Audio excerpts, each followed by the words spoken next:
Kalau dari laki-laki itu yang pertama, dia dewasa. Dewasa itu nggak umur aja loh ya. Jadi ada memiliki sebuah kedewasaan. Mungkin kedewasaan berpikir, mungkin kedewasaan finansial, mungkin kedewasaan dalam leadership, mungkin kedewasaan dalam hal lain. Memiliki kedewasaan. Kenapa harus dewasa? Karena dia akan pegang tanggung jawab. Orang yang bisa menjalankan tanggung jawabnya adalah orang yang dewasa. Jadi yang paling menjadi titik berat dalam agama ini adalah seorang suami sanggup bertanggung jawab atas dirinya dan atas istrinya, juga atas keturunannya. Ini kan nggak mungkin dilakukan oleh orang yang belum dewasa. Jadi Anda harus lihat, ini dewasa nggak sih? Kalau ternyata selagi dalam hubungan asa dewasaan kene Anda kok lebih dewasa Anda dibanding dengan dia, perlu dipertimbangkan teh. Karena bukan sekedar kita cinta sama dia, kita berpikirnya visioner ke depan.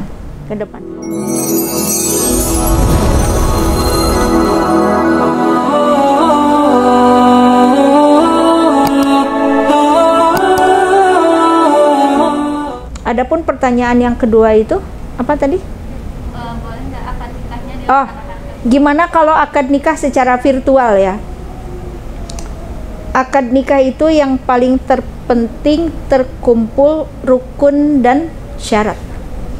Meskipun secara virtual, kalau memang rukun dan syaratnya terpenuhi, itu insya Allah diperbolehkan. Kalau di zaman Rasul kan nggak ada secara virtual ya, karena belum ditemukan teknologinya. Hanya agama ini telah menyebutkan ijab kabul itu rukun dan syarat. Harus ada pengantin laki-laki, harus ada pengantin perempuan, harus ada mas kawin, harus ada wali, harus ada 4 orang saksi, harus ada pencatat sipilnya. Berarti misalnya dilakukan secara virtual karena si pengantin laki-lakinya sedang kuliah di Yordan misalkan, sementara kayak pandemik kemarin gitu, dia nggak bisa pulang, dan jadwal pernikahan sudah ditentukan, surat-suratnya juga sudah disiapkan misalkan. Jadi yang ini semua rukun dan syaratnya terkumpul di satu tempat, si pengantin laki-lakinya ada di sana sendiri. Yang penting rukun dan syarat terkumpul gitu ya. Dan lagi-lagi, kalau mereka memiliki uzur syar'i, selagi tidak ada uzur syar'i, diupayakan bertemu muka dengan muka. Ya Allah alam bisawab. Itu ya teh. Silahkan Anda lagi boleh. Nah silahkan. Waalaikumsalam warahmatullahi wabarakatuh. Kalau misalkan kita ta'aruf, nilai-nilai apa saja yang harus kita ketahui dari laki-laki selain keturunan, fisik, apakah sama hartanya, dan berapa lama kita melakukan ta'aruf? Waalaikumsalam warahmatullahi wabarakatuh. Yang terakhir tuh berapa lama dari ta'aruf menuju nikah gitu? Oh iya. Ta'aruf ya. Ta'aruf itu apa sih yang perlu dipertimbangkan oleh perempuan ketika menerima laki-laki untuk ta'aruf dengan dia? Kalau dari perempuan kan yang tadi 4 perkara itu ya. Kalau dari laki-laki itu yang pertama, dia dewasa. Dewasa itu nggak umur aja loh ya. Jadi ada memiliki sebuah kedewasaan. Mungkin kedewasaan berpikir, mungkin kedewasaan finansial, mungkin kedewasaan dalam leadership, mungkin kedewasaan dalam hal lain. Memiliki kedewasaan. Kenapa harus dewasa? Karena dia akan pegang tanggung jawab. Orang yang bisa menjalankan tanggung jawabnya adalah orang yang dewasa. Jadi yang paling menjadi titik berat dalam agama ini adalah seorang suami sanggup bertanggung jawab atas dirinya dan atas istrinya, juga atas keturunannya. Ini kan nggak mungkin dilakukan oleh orang yang belum dewasa. Jadi Anda harus lihat, ini dewasa nggak sih? Kalau ternyata selagi dalam hubungan asa dewasaan kene Anda kok lebih dewasa Anda dibanding dengan dia, perlu dipertimbangkan teh. Karena bukan sekedar kita cinta sama dia, kita berpikirnya visioner ke depan. Bisakah dia bertanggung jawab? Misalnya kalau ada apa-apa terjadi dalam hubungan Anda, dia tuh nggak pernah memperjuangkan solusi. Kok yang memperjuangkan solusi itu perempuan terus, itu tanda tanya. Kemampuan dia dalam menjalankan tanggung jawabnya sebagai laki-laki apa? Nah, ini pertimbangan yang paling utama. Sehingga di zaman Rasul pun Anda dengar kisah seorang sahabat dari kalangan hamba sahaya yang sudah dimerdekakan, kemudian dia sudah mencapai usia dewasa, lalu datang kepada Rasulullah, "Wahai Rasulullah, saya telah datang keinginan untuk menikah. Nikahkanlah saya, wahai Rasulullah, dengan seorang wanita." Maka kata Rasulullah, "Adakah wanita di sampingmu yang ingin engkau nikahi?" "Saya belum ada," gitu. "Maka siapa yang kau inginkan?" Kemudian si laki-laki ini menunjuk, ya, "Saya menginginkan fulanah." "Silakan lamar," kata Rasulullah, "nanti saya nikahkan." Si laki-laki ini melamar dan ditolak. Kan hamba sahaya. Jadi dari rupa, dari kedudukan sosial juga kurang punya. Akhirnya si perempuan ini menolak. Kemudian datang kepada Rasulullah, "Rasulullah, saya tidak diterima." Kata Rasulullah, "Nanti saya yang lamarkan." Akhirnya Rasul yang datang ke rumah perempuan itu. Diterima nggak? Diterima. Kenapa kalau saat dia yang melamar nggak diterima, ketika Rasulullah yang melamarkan untuk dia diterima? Keluarganya memiliki pertimbangan kalau Rasulullah sampai berani melamarkan untuk dia, ada nilai plus dari orang ini. Berarti orang ini kesolehannya terjamin.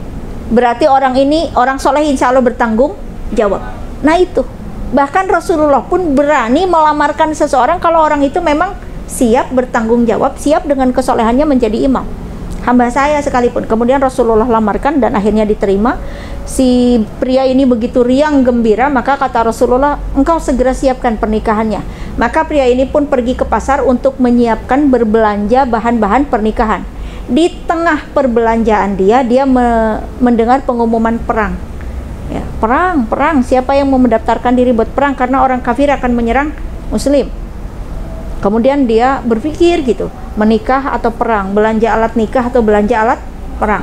Akhirnya dia datang ke calon istrinya, "Maafkan saya, kamu boleh tunggu saya akan ikut perang dulu bersama dengan Rasulullah.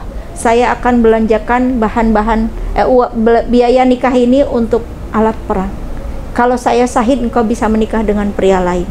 Maka kemudian dia daftar untuk perang dan belanjanya diganti menjadi belanja alat-alat perang. Berangkatlah dia ke medan perang dan pulang tinggal nama karena dia sahid di sana. Apa yang akan didapatkan oleh pria ini? Bidadari surga.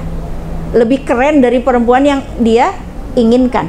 Nah, yang menjadi titik berat dalam kisah ini disesuaikan dengan pertanyaan tadi adalah bagaimana laki-laki ini terjamin kesolehannya sama terjamin tanggung jawabnya. Itu yang paling harus dilihat. Kalau kok dia belum punya rumah ya, kok dia belum punya kendaraan ya, itu bukan jaminan teh. Kalau orang yang sudah bertanggung jawab dan dewasa bersama-sama dengan Anda, dia akan bisa punya rumah, dia akan punya bisa kendaraan dengan sebab dia orangnya soleh dan bertanggung jawab. Jadi yang paling harus dilihat itu, soleh dan tanggung jawab. Mungkin tambahan bukan dari sisi agama, trik keduniaan aja. Upayakan dia bukan orang yang punya penyakit berat, karena ya kalau dia ternyata sakit berat, support dulu dia untuk benar-benar sembuh. Karena nanti kan dia akan jadi nakoda dalam pernikahan Anda. Ya, apakah penyakitnya itu penyakit fisik ataukah penyakitnya penyakit psikis? Terlebih lagi kalau penyakitnya psikis, fisikna jagjak, psikisna sangat emosional. Anda pernah misalkan satu mobil dengan Anda, ada yang nyalip sedikit, wah dia marahnya parah. Nah, berarti secara psikis dia sakit. Sebaiknya Anda berpikir ulang karena ya khawatir something wrong gitu ya. Itu ya teh. Ini sudah hawar-hawar terdengar atau kita sampai masih boleh ada yang nanya ya? Satu lagi boleh. Oh iya, silakan. Waalaikumsalam warahmatullahi wabarakatuh.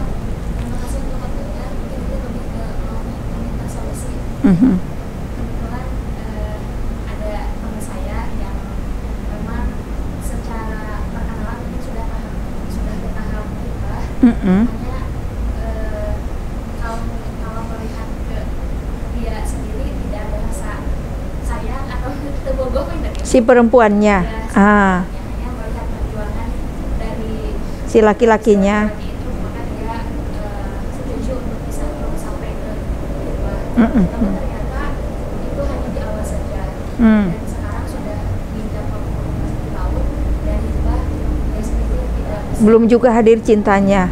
tidak menikahi, dan ketika ditanya pun dia malah seperti saya takut, malah seakan-akan menghindar.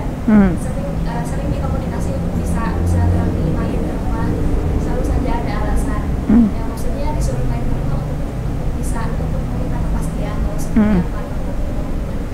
Dan menurut saya mencoba untuk ngobrol ke orang tua tapi tidak sesuai dengan yang dia harapkan, jadi lebih memihak kepada Laki-lakinya. laki-laki. Sementara mungkin kalau saya gelisah dengan kondisi seperti itu, apa yang harus dilakukan. Oh iya. Baik, terima kasih sama-sama. Kalau perempuan, kadang-kadang dia menemukan ketakutannya justru memang menjelang pernikahan. Ketika hubungan prima gitu ya, yakin. Pas udah tunangan, pas udah khitbah, loh kok takut ya, takut A, takut B, khawatir A, khawatir B. Biasanya yang banyak begitu tuh perempuan gitu dibanding dengan laki-laki. Kalau cowok itu fokus, terus fokus gitu, dia tuh grafiknya naik. Kalau perempuan itu fluktuasinya itu kayak gitu ya. Nah kalau memang itu terjadi, coba si perempuan ini boleh diajak untuk menyebutkan atau menuliskan secara persis yang dia takutkan itu apa gitu. Biasanya kalau kita tanya, biasanya ketakutannya tuh nggak jelas gitu. Biasanya gitu ya.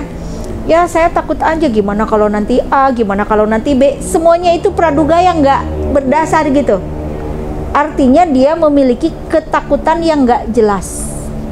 Nah kalau dia memiliki ketakutan yang nggak jelas, berarti dia itu butuh orang yang menghilangkan ketakutan itu dan menghadirkan keyakinannya. Yang itu mah kayaknya harus konsultasi ya. Karena setiap orang solusinya beda gitu. Yang itu mah kayaknya harus konsultasi kondisinya. Karena itu kondisinya sudah kena ke psikisnya, bukan sekedar kena di pemikiran aja, itu sudah sampai ke psikis. Dia harus dikondisikan. Barangkali biasanya mungkin saja orang ini mengalami sedikit trauma di masa lalunya. Trauma itu bisa berkaitan dengan hubungan, bisa tidak juga berkaitan dengan hubungan. Trauma itu melahirkan sebuah ketakutan dalam dirinya, bisa jadi gitu. Saya ambil contoh seorang pengusaha. Dia tuh pengusaha yang sangat sukses, seorang entertain yang masih muda. Akan tetapi dia itu jarang bisa terlihat bahagia gitu. Orang lain, saudara-saudaranya begitu euforia atas kesuksesan dia. Dianya mah biasa aja. Ketika ditanya, apa sih pencapaian yang akan paling membuat Anda itu sangat bahagia? Dia nggak tahu. Dia nggak tahu pencapaian mana yang akan membuat dia bahagia. Terus akhirnya apa yang membuat Anda tidak bahagia dengan pencapaian yang sudah Anda capai? Ternyata jawabannya juga nggak tahu. Saya juga nggak tahu. Anda sadar Anda itu orang sukses, ya seperti yang orang-orang katakan. Jadi dia aja nggak yakin. Dia jawabnya seperti yang orang-orang katakan, saya itu sukses. Kalau dari kacamata pandangan Anda sendiri gimana? Iya, tender saya goal, ini goal, ini goal. Iya sih sukses. Terus apa yang membuat Anda nggak bahagia? Saya juga nggak tahu. Kayak ada ganjelan aja gitu di hati ini. Setelah kita analisa, kita gali, ketemu. Tahukah Anda apa penyebabnya? Ketika kecil, dia ketika masa kecilnya itu pernah datang ke sebuah undangan. Jadi undangannya bukan hari H, besoknya mau nikah. Satu hari sebelumnya dia datang ikut ke bibinya ke undangan itu. Di tengah jalan dia menemukan tukang cilok. Dia minta sama bibinya, saya pengen cilok. Nah, belilah 5 biji isi ciloknya. Sambil jalan ke sana sambil makan. Kayaknya nikmat banget nih anak gitu. Dimakan yang terakhir, cilok yang kelima, ciloknya gelinding jatuh. Gitu. Jadi lagi enak-enaknya ciloknya jatuh. Buat anak kecil itu sebuah peristiwa yang menyedihkan. Buat kita orang dewasa itu perkara biasa, tinggal beli lagi cilok. Berhubung yang ngalaminya anak kecil, buat anak kecil itu peristiwa yang sangat menyedihkan dan tragis gitu. Buat anak kecil ya. Dan dia lagi kecil kan. Nangislah dia. Terus dia minta bibinya buat ngambil ciloknya. Kata bibinya, malu-maluin. Nanti bibi beliin lagi, kalau mau 10 juga dibeliin. Nggak mau. Yang kebayang enak sama dia itu bukan cilok yang baru, cilok yang gelinding itu loh. Gitu ya. Cilok yang gelinding itu yang enak itu. Jadi jangan diambil, udah kotor, kata bibinya gitu, udah kotor. Tapi aku pengen itu.